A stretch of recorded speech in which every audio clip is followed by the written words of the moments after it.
Hello and welcome back to everyone on the rest today and to another edition of Raw out of 10. The King and Queen of the Ring have been crowned. Now it's time for WWE to focus on its efforts ahead of the upcoming Clash at the Castle pay-per-view taking place on June 15 in Scotland, while also including a handful of interesting matchup on this week's card. And we got that to kick things off with Sheamus against Ludwig Kaiser, but we saw serious superstars arriving before Liv Morgan made her way up for opponent before that. Drew McIntyre came out and tried to tell her off, but Finn Balor showed up to tell Morgan to leave after it was clear Dom wasn't going to do it. After they cleared out, Sheamus came to the ring for the match against Kaiser. As the Celtic Warrior is making his entrance, Kaiser attacks him from behind with a chop block. We want to break with officials checking on the Irishman's knee. We return to see the match in progress, and the former champ was able to recover and took control, shrugging off several shots that left his chest red. The battle of finesse versus strength. Sheamus is a bruiser who can overpower most, and Kaiser more focused on tech wrestling, so we got a bit of both. There wasn't a ton of variety in what we saw, but it was a hard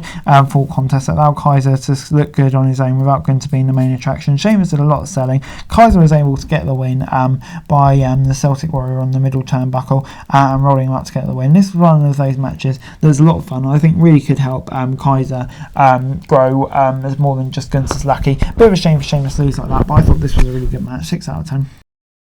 Next up, it was Dragon Lee taking on Finn Balor, and JD McDonald was at ringside, but nobody from the LWO was there. Balor immediately took control and wrestled Lee to the mat, but he only kept the high fly ground temporarily. Luchador began to make a commercial after he returned from the commercial break. Lee and Balor were both excellent at their respective styles and versatile enough to work with anyone, so they had no issues finding their groove and hitting some nice spots. Interference from McDonough provided a distraction, so Carlito could trip Lee on the rope, but they were both taken out of a high fly, and shortly after, Balor recovered and hit the coup de grace for the win. As the Judgment Day attacked Lee, Rey Mysterio and Braun Strowman came out to make the save. This was done to set up later in the show, so it all made sense, and I thought a really fun match. So yeah, on the whole, I'm going to give it a 7 out of 10. We then got Ricochet in action against Bron Breakker, but before that, Sami Zayn came out to talk about what has been going on with the Alpha Academy in recent weeks. He called out Chad Gable, but Otis, Cesaro and Dupree came out. They delivered a message from the group saying the leader saying he could turn against them. Zayn agreed to give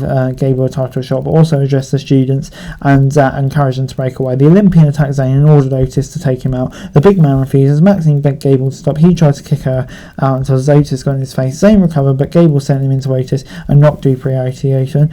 Otis picked up Zayn and slammed him before storming out of the ring to carry Cesaro and Maxine away. It's somewhat predictable, but they did a good job of setting up Otis for the massive pot when he finally turns. The next match saw an injured Ricochet looking for some measure of revenge against Breakker, but after attacking him 2 weeks in a row, the one and only slapped Breakker to get things going.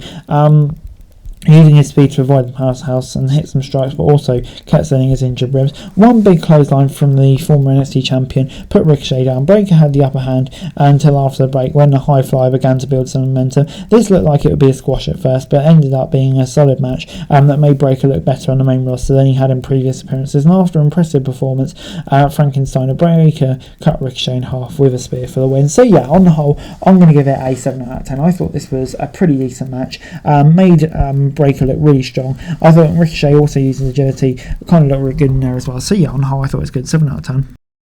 One of WWE's resident veterans was in action and against a newcomer when Natalya took on Kiana James. Not long into the match, James faked an injury, so the ref would make Natty back off. The Queen of Hearts made her pay with a running clothesline. This is a clear indication of how important experience is in the biz. While James is a great athlete and probably ahead of many at her stage, her weaknesses were still evident against someone as skilled as Natalya. James picked up a relatively quick win over the Boats, however, made her look good on her debut. I think that's kind of the point of it. So yeah, on the whole, I'm going to give this a 5 out of 10. Good introduction for James, and I think yeah, she does a solid enough job, so 5 out of 10. Before it's time for Braun Strowman against Carlito, and after helping the LWO fend off the Judgment Day, Strowman was looking to take out his frustrations against Carlito. The Monster Among Men dominated his opponent until McDonough and Balor tried to distract him. It wouldn't work, and he still beat Carlito easily. It was a glorified squash in every sense, but it wasn't totally out of place. WWE needs to rebuild Strowman. Having him win easily against the veteran is a good start. The Judgment Day ended up taking down the big man to win the segment, and yeah, on the whole, gets a 6 out of 10 from me.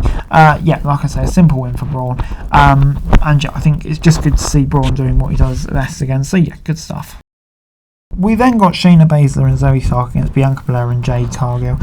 So it didn't take long for them to show up when Bianca and Jade were in the ring. Raw GM Adam Pearce came out and booked the match to take place immediately for the titles. Baszler and Belair started for their teams and went back and forth, fighting for control until Cargill tagged in a double team maneuver. As it looked like Belair was about to win with the KOD, Isla Dawn and Alba Fire attacked the champions to cause the DQ. The match didn't have much to it, but at least set up a potential triple threat match for the champions to overcome. And yeah, I think, to be honest, I thought this was really exciting, added a bit of urgency to the women's tag titles, and I think, yeah, with that team, Dawn and Fire coming in as well, potentially for Scotland, finally get the spotlight deserved. So, I'm going to give it cautious optimism, 7 out of 10. I'm looking forward to seeing where it goes. Before it's time for a quick promo from Jay, so hyping up Money in the Bank, and before we got the New Day taking on AAP. Earlier in the show, Karen Cross told Woods he wouldn't need to follow Kingston around for much longer, but the New Day man brushed it off and walked away. Shockingly, this ended up being an absolute squash. Kingston being distracted by Cross led to AAP getting the quick win, teasing the dissension even more, which will be very interesting to see if it comes to pass. But AAP look like